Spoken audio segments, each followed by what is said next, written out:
بسم اللہ الرحمن الرحیم الحمدللہ رب العالمین۔ میرے بھائیو دوستو، حضرت عمر بن عاص رضی اللہ عنہ روایت فرماتے ہیں کہ نبی کریم صلی اللہ علیہ وسلم دوزخ کا ذکر فرمایا، جہنم کا ذکر فرمایا، اور آپ نے فرمایا کہ جہنم ان تکبر کرنے والے، اکڑ کے چلنے والے، مال کو جمع کرنے والے، مال کو روک کر رکھنے والے، مال کو جمع کر کے رکھنے والے، ان کے لیے جہنم ہے۔ اور فرمایا کہ جنت میں وہ لوگ داخل ہوں گے جو کمزور بے کس ہوں گے، ایمان والے کمزور بے کس ہوں گے، جو لوگ اپنے در پر انہیں ہکال دیں گے، اور وہ لوگ جو کمزور بے بس ہوں گے ان لوگوں کے لیے جنت فرمایا۔ میرے بھائیو دوستو، اس سے معلوم ہوتا ہے کہ اللہ کے نبی صلی اللہ علیہ وسلم نے جو چیز کی ممانعت فرمائی، جیسے کہ سخت مزاج ہونا، لوگوں کے ساتھ میں بھی اچھی بات نہ کرنا، لوگوں کے ساتھ میں بھی اچھی رویہ نہ کرنا، اسی لیے فرمایا کہ ہمیشہ نرم بات کرو۔ جیسے کہ حکیم لقمان کا قول ہے کہ بیٹے اپنی آواز کو اونچی بھی نہ کرو گدھے کی جیسا، اور اپنی آواز نیچی بھی نہ کرو کہ لوگ سن نہ پائے، درمیانی چال کو اختیار کرو۔ میرے بھائیو دوستو، اصل تو اللہ رب العزت نے متکبرین، سخت مزاج، تکبر کرنے والے، حسد کرنے والے، مال کو جمع کرنے والے، یہ سب خسارے میں۔ مال کے کمانے سے ممانعت نہیں کی گئی، منع نہیں کیا گیا، مال تو آدمی جمع کرے گا، اس سے منع نہیں کیا گیا، بلکہ سخت مزاجی سے، تکبر کس بات کا ہو رہا ہے میرے بھائی دوستو؟ جو موت پر زندگی ختم ہو جانے والی ہے اس بات کا تکبر، جو موت کے بعد کی زندگی ہمیشہ کی زندگی ہے۔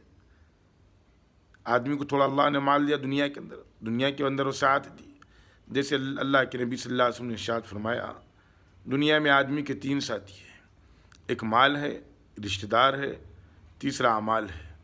فرمایا کہ مال تو دواخانے وغیرہ میں کام میں آ جائے گا، اسے کہیں اور کام میں آ جائے گا، جب روح نکل جائے گی اس کا مال اس سے پرایا ہو جائے گا، اس کے وارثوں کے پاس میں پہنچ جائے گا۔ پھر فرمایا کہ دوسرا ساتھی رشتہ دار ہے، جو دواخانہ میں بھی ساتھ رہیں گے، غم میں ساتھ رہیں گے، خوشی میں ساتھ رہیں گے، یہاں تک کہ جب اس کا انتقال ہو گیا تو قبر تک لا کر دفنا دیں گے۔ قبر کے بعد میں یہ 2 ساتھی جدا ہو جائیں گے، دفنانے کے بعد میں تیسرا ساتھی جو ہوگا وہ اعمال ہوگا، اس کے ساتھ میں رہے گا۔ نیک عمل کرے گا تو اس کے ساتھ میں اس کی بھلائی کا معاملہ کرے گا، اگر بد عمل کرے گا تو جہنم میں لے جانے والا بنے گا۔ اسی لیے فرمایا کہ اپنے آپ کو نیک عمل والا بناؤ، نبی کے طریقے پر چلنے والا بناؤ۔ نبی پاک صلی اللہ علیہ وسلم نے صبح شام کی دعائیں، مسنون دعاؤں کو یاد کرایا، امت کو بتایا کہ دیکھو تم ان دعاؤں کا اہتمام کرو، ان دعاؤں سے اللہ کی مدد تمہاری طرف متوجہ ہوتی ہے۔ جیسے حادثے کی دعا، حضرت ابو درداء رضی اللہ عنہ کے بارے میں آتا غالباً اللہم انت ربی لا الہ الا اللہ جیسا دعا ہے، یہ بڑی دعا ہے، اس کو بھی یاد کرنا چاہیے کہ حادثے کی دعا ہے۔ لوگوں نے آ کر کہا کہ حضرت حادثے سے بچنے کی دعا، مصیبات سے بچنے کی دعا، کہ حضرت تمہارے گھر پر آگ لگ گئی، آپ نے فرمایا میرے گھر پر آگ نہیں لگ سکتی۔ پھر لوگوں نے آ کر کہا کہ حضرت تمہارے گھر پر آگ لگ گئی، پھر آپ نے کہا کہ میرے گھر پر آگ نہیں لگ سکتی۔ پھر آ کر کہا کہ حضرت آپ کے گھر تک آگ جا کر رک گئی۔ یہ یقین تھا صحابہ کرام رضی اللہ تعالیٰ عنہ اجمعین کا۔ دعا پڑھ کر کئی چیزاں جل گئے، لیکن آپ کا گھر حفاظت میں رہا، اس بات کی یقین تھا کہ اللہ ان کے گھر کی حفاظت فرمائے گا۔ اسی طریقے سے میرے بھائیو دوستو، کھانے کی دعا ہے، کھانا پڑتے خود میں بچوں کو بھی یاد دلائے دعا، خود بھی پڑھے، اور اس میں برکت ہوتی ہے۔ اور اللہ رب العزت جب برکت کو عطا فرماتے ہیں تو میرے بھائیو دوستو کتنی بڑی بات ہے، تھوڑے میں آدمی کا کام پورا ہو جاتا۔ آج گھروں کے اندر سے برکتیں نکل گئی۔ کیوں برکتیں نکل گئی؟ مسنون دعائیں زندگی سے نکل گئی۔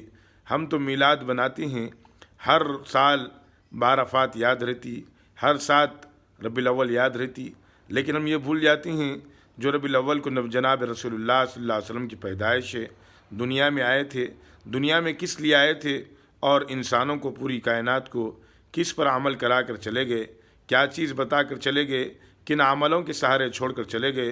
امت کو یہ چیز ہم بھول جاتے ہیں۔ امت کو اللہ کے نبی صلی اللہ علیہ وسلم نے اعمال کی بنیاد پر اعمال بتا دیے کہ تم یہ اعمال کرو، دکھ آ گیا تو یہ پڑھو، سکھ آ گیا تو یہ پڑھو، اللہ کا شکر ادا کرو، فجر کی نماز کے بعد میں اللہم اجرنی من النار پڑھو 7 مرتبہ، مغرب کے بعد میں بھی 7 مرتبہ پڑھو۔ اگر اسی دوران موت آ گئی آدمی کی تو اللہ رب العزت اسے جہنم سے حفاظت فرما دیتے ہیں۔ میرے بھائیو، دنیا تو ایک تیزی سے گزرتے جا رہی، دنیا کا وقت تیزی سے گزرتے جا رہا، قبر قریب آتے جا رہی۔ قبر جہنم کے گڑھوں میں سے ایک گڑھا ہے اور جنت کے باغوں میں سے ایک باغ ہے۔ ایک یہودی عورت نبی حضرت عائشہ ان کے پاس میں آئی اور کچھ مانگی تو کچھ دی۔ حضرت عائشہ سے دعا دینے لگی، اللہ تجھے عذاب قبر سے نجات عطا فرما دے۔ تو اللہ کے نبی صلی اللہ علیہ وسلم کے پاس میں اما جان عائشہ رضی اللہ عنہا حاضر ہوئی اور کہنے لگی، یا رسول اللہ صلی اللہ علیہ وسلم، کیا عذاب قبر بھی ہے؟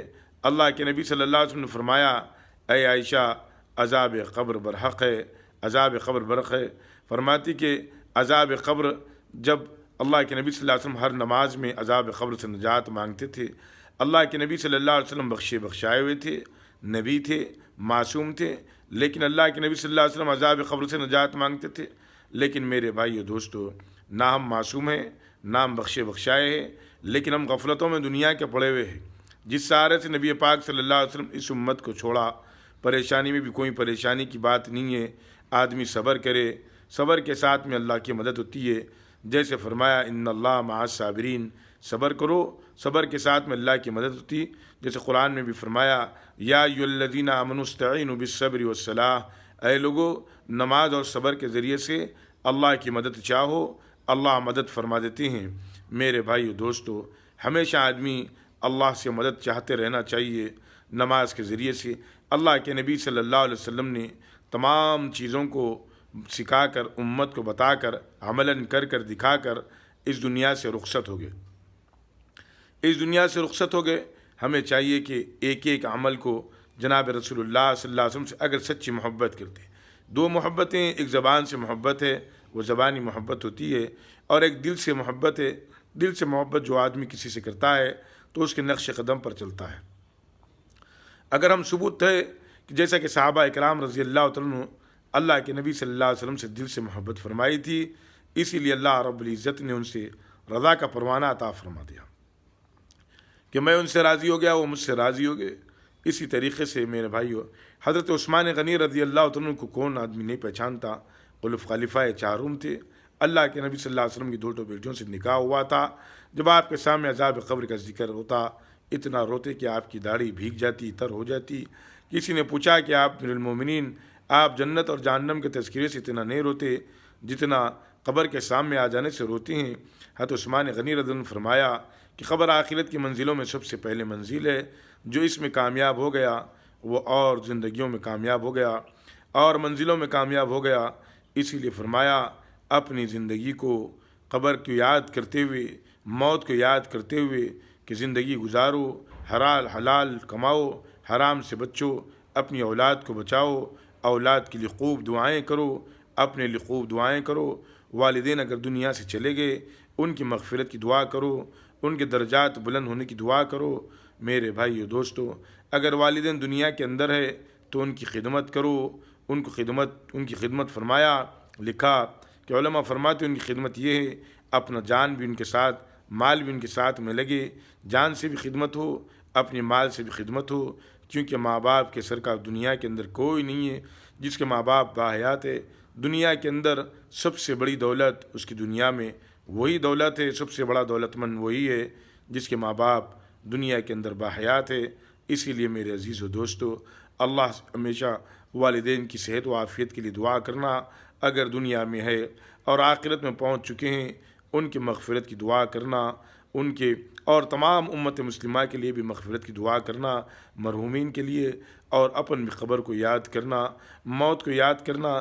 موت کا پیالہ ہر جاندار کو پینا ہے، کل نفس ذائقۃ الموت، ہر جاندار موت کا مزہ چکھے گا، دل چاہے نہ چاہے، وقت کا بادشاہ کیوں نہ ہونے دو، وقت کا فقیر کیوں نہ ہونے دو، سب کو اس مرحلے سے گزر کر آخرت کی منزل میں پہنچنا ہے۔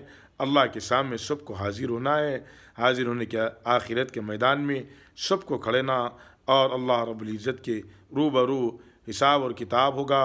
اللہ ہر ایک سے پوچھیں گے، جوانی کے بارے میں پوچھیں گے، مال جو دیا مال کے بارے میں پوچھیں گے، علم جو دیا علم کے بارے میں پوچھیں گے۔ اللہ سے دعا ہے اللہ پاک ہمیں استقامت عطا فرما دے، آمین، والحمد للہ رب العالمین۔